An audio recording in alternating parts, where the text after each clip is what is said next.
All మీకు ఈరోజు healthy and tasty బాదం పిస్తా స్టిక్స్ అయితే ఎలా తయారు చేయాలో చెప్తాను. అది వితౌట్ ఓటీజీ. ముందుగా మనం స్టవ్ ఆన్ చేసుకొని ఒక వెడల్పాటి గిన్నె పెట్టి దాంట్లో ఒక చిన్న కూర గిన్నె అయితే పెట్టి 10 మినిట్స్ పాటు లో ఫ్లేమ్లో అయితే ప్రీ హీట్ చేసుకోవాలి. నెక్స్ట్ ఒక బౌల్ తీసుకొని రూమ్ టెంపరేచర్లో ఉన్న 110 గ్రామ్స్ బటర్ అయితే యాడ్ చేసుకోవాలి. దాంట్లో 50 గ్రామ్స్ షుగర్ పౌడర్ అయితే యాడ్ చేసుకొని ఈ రెండు బాగా మిక్స్ అయ్యే విధంగా బాగా మిక్స్ చేసుకోవాలి. దీంట్లో ఒక పావు టీ స్పూన్ బేకింగ్ సోడా అయితే యాడ్ చేసుకొని నెక్స్ట్ దీంట్లో 40 గ్రామ్స్ బాదం, 20 గ్రామ్స్ పిస్తా స్మాల్ పీసెస్గా కట్ చేసుకొని యాడ్ చేసుకోవాలి. దీంట్లో 1 కప్పు గోధుమ పిండి అయితే యాడ్ చేసుకొని బాగా మిక్స్ చేసుకోవాలి. ఇలా మిక్స్ అయిన దాంట్లో మనం కొంచెం కొంచెంగా పాలు పోసుకోవాలి. ఒక పావు కప్పు పాలు అయితే పడతాయి.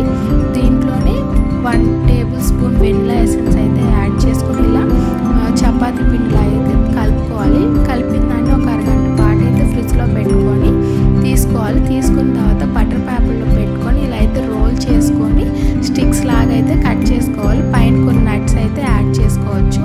నెక్స్ట్ ఒక ప్లేట్ తీసుకొని దానికి నెయ్యి అప్లై చేసి ముందుగా కట్ చేసుకున్న స్టిక్స్ పెట్టుకొని ఒక అరగంట పాటు అయితే లో ఫ్లేమ్లో అయితే బేక్ చేసుకుంటే ఎంతో హెల్తీ అండ్ టేస్టీ బాదం పిస్తా స్టిక్స్ అయితే రెడీ అండి. ఇవి టీతో పాటు సర్వ్ చేసుకుంటే చాలా